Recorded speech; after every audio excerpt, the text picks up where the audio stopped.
નમસ્કાર વિદ્યાર્થી મિત્રો, 22 એપ્રિલ 2026ના કરંટ અફેરમાં આપનું હાર્દિક સ્વાગત છે. તો મિત્રો છેલ્લે સુધી જોડાયેલા રહેજો એટલે તમારાથી કરંટ અફેરનો એક પણ ટોપિક મિસ ન થઈ જાય. તો ચાલો આપણે શરૂઆત કરીશું. Question number 1. વર્ષ 2026માં આરસીસી દ્વારા ડી રોઇઝ હિક હાઉસ એક્સેલન્સ એવોર્ડ કોને આપવામાં આવ્યો? તો સાચો જવાબ આવશે મિત્રો Hindu American foundation, option A. તો આપણે એના વિશેની વિગતે ચર્ચા કરીશું. હવે હિન્દુ અમેરિકન ફાઉન્ડેશન છે એને આ એવોર્ડ મળી ગયો છે. રિલિજિયન કોમ્યુનિકેટર્સ કાઉન્સિલ આરસીસી એના દ્વારા આ એવોર્ડ આપવામાં આવ્યો છે અને શ્રદ્ધા આધારિત સંસ્થાઓ માટે કાર્યરત વ્યવસાયિકોનું સંગઠન છે, બરાબર, એને આ એવોર્ડ આપવામાં આવે છે. ડી રોઝ હિક હાઉસ એક્સેલન્સ એવોર્ડ આ એવોર્ડનું નામ છે. આ એવોર્ડ ધાર્મિક સંચાર અને જનસંપર્ક ક્ષેત્રે ઉત્કૃષ્ટ કાર્ય માટે આપવામાં આવે છે. હવે કઈ બે કૃતિઓ માટે આ એવોર્ડ આપવામાં આવ્યો છે? તો કે એક છે back to the Hindu future, એટલે કે અમેરિકાની શાળાઓમાં હિન્દુ પરંપરાઓના સચોટ નિરૂપણ માટે જાગૃતિ ફેલાવવાની આ એક કૃતિ હતી, એને એવોર્ડ મળ્યો છે.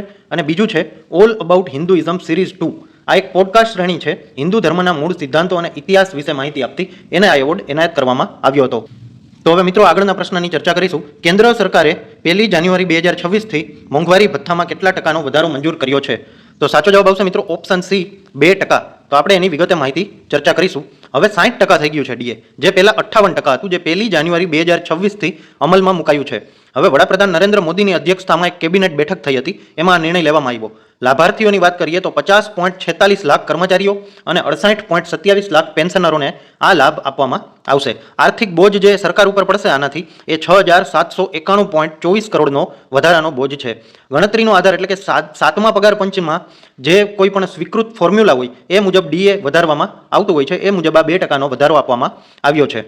ક્વેશ્ચન 3. વર્ષ 2026માં અંડર 19 ગર્લ્સ સિંગલ્સનો ખિતાબ કોણે જીત્યો? તો સાચો જવાબ આવશે મિત્રો ઓપ્શન બી, સિન્ડ્રેલા દાસ. તો આપણે એની વિગતે ચર્ચા કરીશું.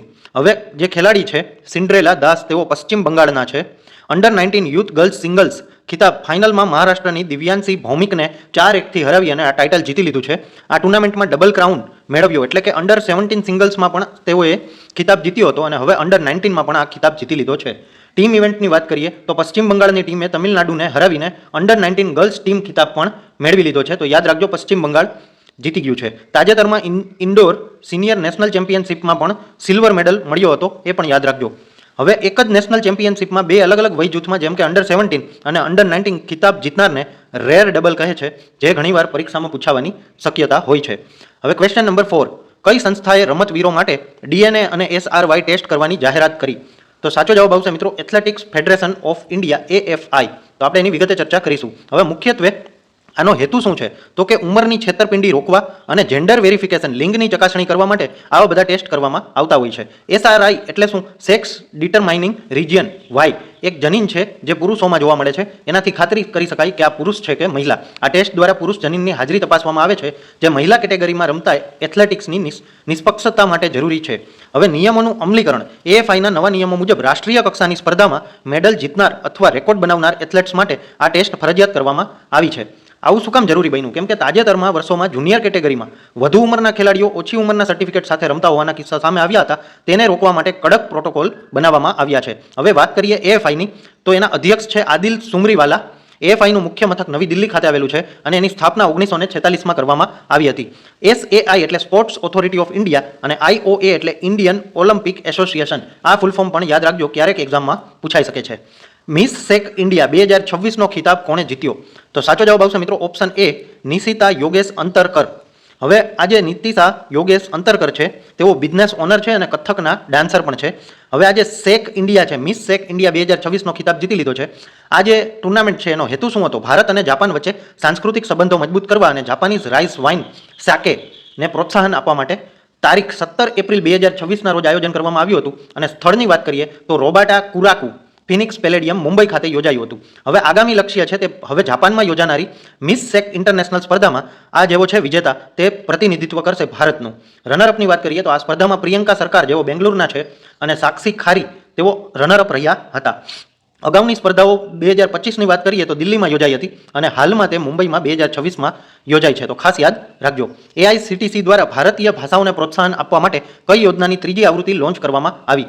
તો સાચો જવાબ આવશે મિત્રો ઓપ્શન સી, AICTC વાણી. તો આપણે એની વિગતે ચર્ચા કરીશું. હવે પૂરા નામની વાત કરીએ વાણીનું, તો છે vibrant advocacy for advancement with national language inventory.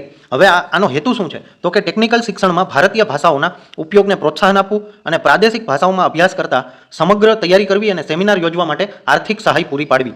હવે યોજનાની ખાસિયત એ છે કે ભારતીય ભાષાઓમાં કોન્ફરન્સ અને વર્કશોપ આયોજિત કરવા માટે ગ્રાન્ટ આપવામાં આવે છે અને તે રાષ્ટ્રીય શિક્ષણ નીતિ NEP 2020ના લક્ષ્યને અનુરૂપ છે અને માતૃભાષામાં શિક્ષણ પર ભાર મૂકે છે.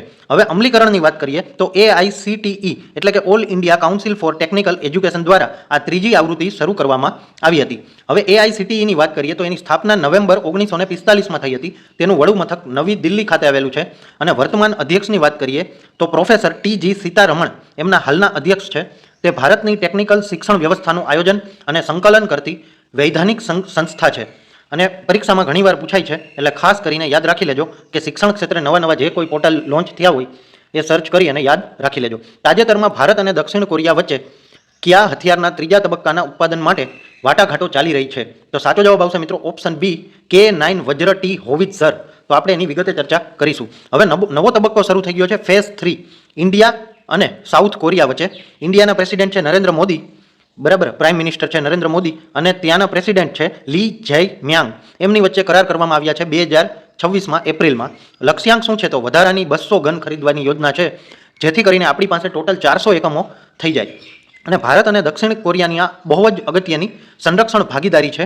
હવે K9 વજ્ર, બરાબર, હોવિત્ઝર, એની ખાસિયત શું છે? તો કે 155 mm બરાબર લેન્થ છે અને 52 mm કેલિબર છે અને આ સેલ્ફ પ્રોપેલ્ડ ટ્રેક ટોપ છે, જેથી કરીને તે ફાયર થયા પછી પોતે જે ટાર્ગેટ છે એનું સર્ચ પોતે કરી શકે છે અને આ ખાસ કરીને પહાડી અને રણ પ્રદેશમાં ખૂબ જ અસરકારક છે.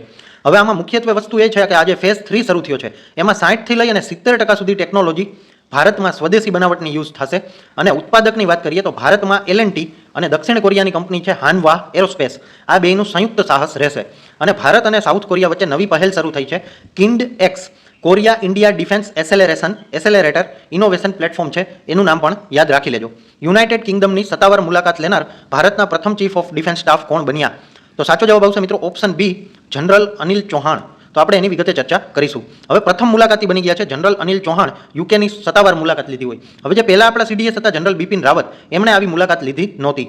હવે ઇન્ડિયા યુકે ડિફેન્સ પાર્ટનરશિપની વાત કરીએ તો જનરલ અનિલ ચૌહાણ અને admiral sir Tony Radakin, Royal Navy છે, બરાબર, જે ત્યાંની યુકેની છે, એના ઉપરી અધિકારી છે, આ બે વચ્ચે પણ મુલાકાત થઈ હતી. ભારત અને યુકે વચ્ચે સંરક્ષણ સહયોગ મજબૂત કરવા માટે આ મુલાકાત કરાઈ હતી. બંને દેશો વચ્ચે રોડ મેપ 2030ના ભાગરૂપે સૈન્ય સંબંધોને વેગ આપવા માટે આ મુલાકાત કરાઈ હતી. મુખ્ય બેઠકોની વાત કરીએ તો defence staff admiral sir Tony Radakin અને અન્ય ઉચ્ચ સૈનિક અધિકારીઓ સાથે પણ મુલાકાત થઈ હતી. હવે ચર્ચાના વિષયો cyber security, space defence, technology transfer અને હિન્દ મહાસાગર ક્ષેત્રમાં દરિયાઈ સુરક્ષાના મુખ્ય મુદ્દાઓને ધ્યાનમાં લેવાયા હતા. હવે CDSની વાત કરીએ તો સૌથી પહેલા હતા જનરલ બિપિન રાવત, જેઓ જાન્યુઆરી 2020થી હતા અને વર્તમાનના બીજા જે છે જનરલ અનિલ ચૌહાણ છે, બરાબર, એ ખાસ યાદ રાખજો. અને આ જે હોય છે CDS, બરાબર, એ આર્મી, નેવી અને એરફોર્સ વચ્ચે સંકલનનું કામ કરે છે અને સંરક્ષણ મંત્રી જે કોઈ હોય, ડિફેન્સ મિનિસ્ટર, એના મુખ્ય સલાહકાર હોય છે. અને જે CDS હોય છે, બરાબર, તેનો ડિપાર્ટમેન્ટની વાત કરીએ તો department of military affairs DMA વડા તરીકે કાર્ય કરે છે, તો ખાસ યાદ રાખજો. ભારતના advance medium combat aircraft AMCA project વિશે નીચેનામાંથી કયું વિધાન સાચું છે? તો સાચો જવાબ આવશે મિત્રો ઓપ્શન સી, તે આર્ટિફિશિયલ ઇન્ટેલિજન્સ ધરાવતું 5મી પેઢીનું સ્ટીલ્થ ફાઇટર છે. હવે આપણે એની વિગતે ચર્ચા કરીશું. એડવાન્સ મીડિયમ કોમ્બેટ એરક્રાફ્ટ એનું નામ છે. 5.5 એટલે 5.5 જનરેશનનું ફાઇટર જેટ છે. તેની વિશેષતા એ છે કે દુશ્મનના રડારમાં અદ્રશ્ય રહી અને વિશિષ્ટ ડિઝાઇન અને કોટિંગ આપવામાં આવેલું છે, જેથી દુશ્મન તેને ટ્રેક ન કરી શકે.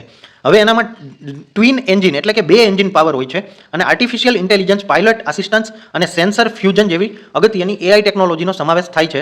અને કોણ બનાવી રહ્યું છે? તો DRDOની લેબોરેટરી ADA અને HAL, હિન્દુસ્તાન એરોનોટિક્સ લિમિટેડ, બેય સંયુક્તપણે બનાવી રહ્યા છે. અને તાજેતરની અપડેટ મુજબ 15,000 કરોડનું ફંડ મંજૂર કરવામાં આવ્યું છે અને પ્રથમ પ્રોટોટાઇપ એટલે કે તેનું 2028-29 સુધીમાં પ્રથમ એકમ બની જશે. હવે ભારત વિશ્વના જૂથ દેશોમાં સામેલ થઈ ગયું છે. અમેરિકા પાસે F-22 અને F-35 છે, રશિયા પાસે Su-57 છે, ચાઇના પાસે J-20 છે અને 5મી પેઢીનું એરક્રાફ્ટ જેટ બનાવનાર ભારત પણ આ લિસ્ટમાં સામેલ થઈ ગયું છે. એ ખૂબ જ મહત્વની બાબત છે. હવે IPLમાં 1000 રન બનાવનાર બીજા સૌથી ઝડપી બેટ્સમેન કોણ બન્યા? તો સાચો જવાબ આવશે મિત્રો ઓપ્શન સી, ટીમ ડેવિડ. તો આપણે એની વિગતે ચર્ચા કરીશું. હવે ટીમ ડેવિડ છે 560 બોલમાં 1000 રન પૂરા કરી અને નવો કીર્તિમાન બનાવી દીધો છે. સનરાઇઝર હૈદરાબાદના ટ્રેવિસ હેડ 575 બોલનો રેકોર્ડ તોડી અને બીજું સ્થાન મેળવી લીધું છે. હવે પ્રથમ સ્થાન વેસ્ટ ઇન્ડિઝના આંદ્રે રસેલ 545 બોલમાં હજુ પણ પ્રથમ સ્થાને છે. મેચની વિગત વિશે ચર્ચા કરીએ તો 18 એપ્રિલ 2026ના રોજ દિલ્હી કેપિટલ સામે આરસીબી તરફથી રમતા આ રેકોર્ડ બનાવી દીધો છે અને ટીમ ડેવિડ ઓસ્ટ્રેલિયાના વિસ્ફોટક બેટ્સમેન અને IPL 2026માં આરસીબી ટીમનો ભાગ છે. હવે પહેલા નંબરે છે આંદ્રે રસેલ 545 બોલમાં 1000 રન. બીજા સ્થાને આવી ગયા છે ટીમ ડેવિડ 560 બોલમાં 1000 રન અને ત્રીજા સ્થાને છે ટ્રેવિસ હેડ અને ફિલ સોલ્ટ 575 બોલમાં 1000 રનનો રેકોર્ડ ધરાવે છે. હવે મિત્રો આ વિડીયો જોવાથી તમારા નોલેજમાં વધારો થયો હોય તો આ વિડીયોને એક લાઇક જરૂરથી કરજો. તમે કઈ એક્ઝામની તૈયારી કરો છો એ કમેન્ટ કરીને જણાવજો. તમારા મિત્રો કોઈ તૈયારી કરતા હોય તો એના વિડીયો અચૂકથી શેર કરી દેજો અને જો આ ચેનલમાં નવા હોય તો સબસ્ક્રાઇબ કરી લેજો અને બેલ આઇકન પણ દબાવી લેજો જેથી અમારી આવનારી તમામ અપડેટ આપના સુધી સૌપ્રથમ પહોંચી જાય. ધન્યવાદ.